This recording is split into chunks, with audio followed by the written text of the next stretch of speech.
I've been trying to refrain from videos because y'all see my voice fully not all the way there. I thought somebody or some people was going to get the red button, but y'all safe. But I'm going to just get straight to the point. We have a lot of dumbass football illiterate people out here. And I'm going to go ahead and just address this. It's about the game yesterday. I'm going to break it down. So as y'all know, the Bears lost the game, unfortunately, to the Indianapolis Colts. I hate Indiana. It was about a score, what was it, 2016, I think was the final. So the Bears lost. No, 21-16, my fault. So, yeah, the Bears lost that game. Props to the Colts. Y'all did what y'all had to do. But let's really talk about the big picture within that game. Because y'all know everybody want to talk about one thing. But I guess it became two things. Caleb Williams, what he did or didn't do, and Justin Fields is 3. And first off, can we please stop fucking talking about that guy? He's in Pittsburgh. His defense is giving up 9 points per game, for crying sake. 9 points per game. And y'all out here wet. It's a lot of you weirdos who I wish would just jump ship and just stop even talking about our team because you're so focused. Root for Justin, yes. I have his phone case on my phone. Love Justin Fields. Still got his jersey. But move on. He's not with us anymore. He's over there. Root for him. But all this, oh, he's this, he's that. Bears made a mistake. No, you jackass. The Bears did the right thing. If Pittsburgh want to pay him $283 million for what he's doing in Pittsburgh, if they feel like that's enough, let them do that. But what he did in Chicago, 12-28 record, yes, I will say 75% was not his fault. I think we all can agree with that. Unless I'm not even going to say this guy's name. He's real close to getting a red button. But he's been cool lately. It's his worshipers. I ain't going to say the name, but I'm going to let y'all figure it out. But, yeah, it's a few, we have to let that go. In fact, this should have died last night. Literally just last night. Caleb Williams already tied him for as many 300-yard passing games, since that's so important to y'all. Since y'all, oh, we need a 300-yard passer. We need this. Now y'all want to find ways to discredit it. Caleb Williams already topped it. Already topped his career high in passing yards. Easily. Since y'all want to keep doing the comparing Justin Fields 3 seasons to Caleb Williams 2 to 3 games, don't stop now. Let's look at the full story. Let's look at all of it. When we keep telling y'all look dumb comparing a rookie 2-3 games in to a quarterback in his 4th year. We've seen enough of him. Move the fuck on. Move on or get the fuck out. Now let's get to the game. Yes, okay. There were some throws. Wish he could have got back. Had a few turnovers. Anthony Richardson had 2 as well. 2 of them, most with sense would argue, wasn't entirely his fault. One of them, he was completely pressured, got rid of it, forward out by the defense. Great defensive play by the Colts. The second one looked like Rome had it, which Rome was on fire. Somehow it got it out of his hands into the DBs. Great catch. He sealed it with one hand. That was dope. I mean, it was just a great-ass defensive play. What can you say? The other one, blind side strip sack where it looked like he was about to launch it. And that's so funny because people pick and choose who they want to put blame on. I've never blamed a quarterback for a blind side strip sack. Ever. Go check my history. But I'm sure a lot of y'all who excused a certain someone now want to put that on Fields because you are bitter. Get the fuck out this fan base. Leave. We don't want you here. Get the fuck out. So, it's just the weirdness. You're too thirsty. Stop rooting. Stop watching this team. 1-2. Early season. Guess what, genius? It's a 17-game season, not a 3. Beat the Rams. We at 500. Everything is cool. So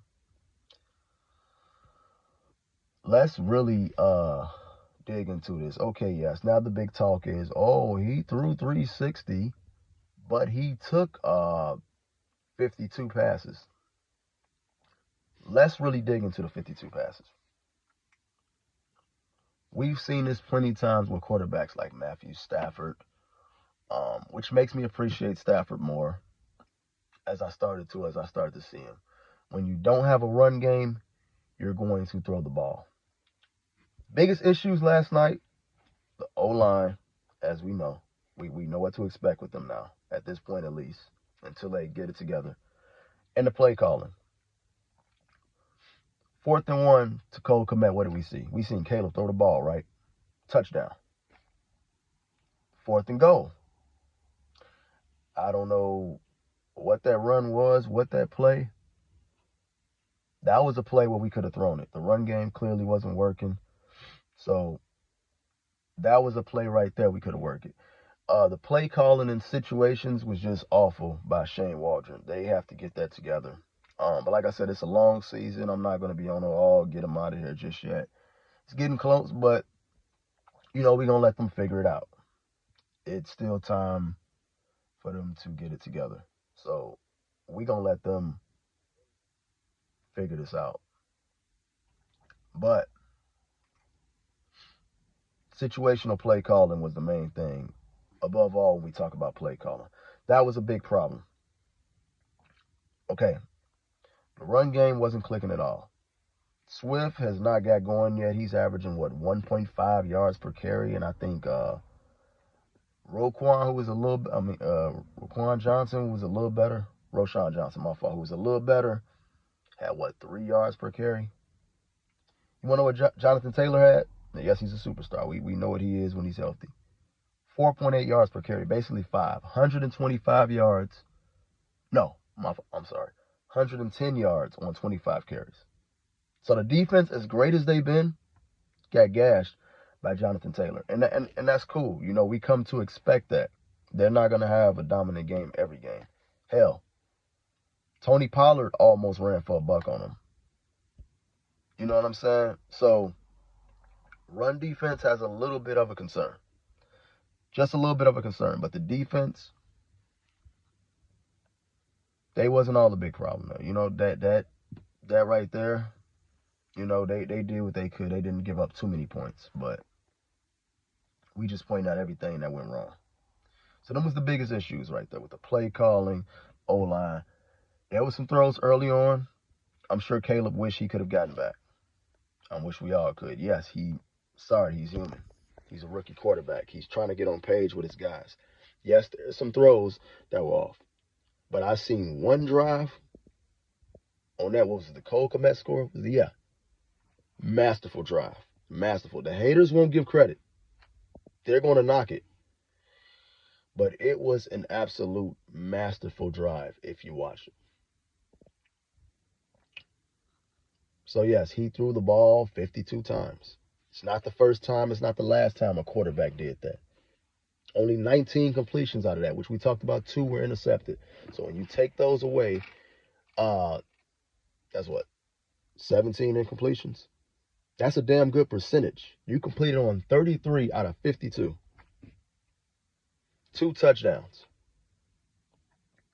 Yes, the turnovers. Yes, I addressed that. Anthony Richardson had 2 as well.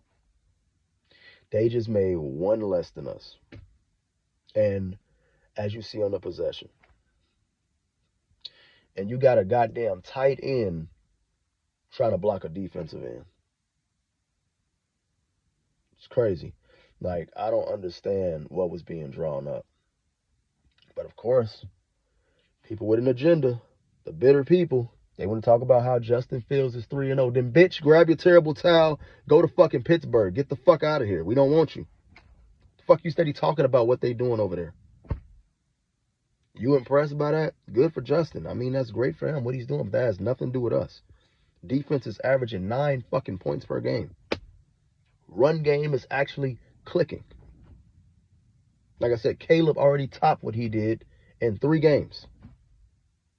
So get that out of here. The future's looking bright. I'm not looking at what's going on right now. Yes, we want to win games.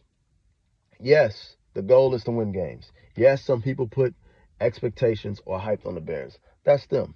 I still got the Bears winning 11 games. 10 or 11. Well, the Vikings, I did say I was one of the few that gave the Vikings credit. I did say I could see 10, maybe a split with the Vikings. It's looking like that might be the case. I told you about Sam Darnold, but but I'm gonna say 11 game. 11, yeah, I'm gonna say 11 games. It might slide to 10 though. Depending on what we do against the Rams, it could even slide to 9. Depending on what the Vikings, what they keep doing, and how we do against the Rams. But my whole purpose of all this is we can beat them. We in business. I like what I'm seeing from that young rookie collab duo. Rome had a damn good game. Rome and Caleb had a damn good game, and they're growing together. I like what I see. When you look at the big picture, when you look at the simple math that it's a 17-game season, not a 3, you would feel pretty good after seeing what you saw yesterday, or the stuff that went wrong. These is fixable, all fixable things. So like I said, if you so worried and investing, you feel like the grass is greener, take your bitch ass on to Pittsburgh. We don't want you here. I want a lot of y'all off this fan base. I'm going to be real. I want a lot of y'all out of here. It's a lot more I can say, but I'm going to be cool. I'm going to go according to see how some of y'all act. But don't make me push that red button, because I will. But I think I said enough about that. If you understand football, you get what I'm saying. We almost had 300-yard wide receivers. Cole Kmet had 97, and DJ Moore had 78. Oh, one more thing. Oh, the Hail Mary inflated his stats. You take that away. Look here, you dumb bitch. You take away the Hail Mary, he still has a 300-yard game. He still has as many 300-yard games as the QB y'all so obsessed over. It took him 3 seasons to get, and he still has as many of them in 3 games. So, moral of the story, stop comparing. Let him do what he do in Pittsburgh. Good for Justin. Loved you here. Good guy. Still root for you. But goddamn, your slurp session is fucking annoying. But I'm pretty much done talking about this, bro. We on to the next game. Congrats to the Colts. Y'all got y'all W. But we just ready to move on, man. We ready to move on and face the Rams. Can't change the outcome. The Colts, when you face a desperate team, you got to be looking for, hell, look at the Rams. Look what they did against the 49ers. It's always tough going against these desperate teams. And now they might have a little momentum, as banged up as they are. But, we're going to see how this game play out. But, yeah, let me catch y'all. Let me know what y'all think, man. I see it's going to be a long season for some of you idiots. Because I'm on y'all heels. I'm on y'all heels. I'm going to make some of y'all get some of y'all channel a little clout. Y'all know who y'all are. But depending on how y'all thread, I might give you a break.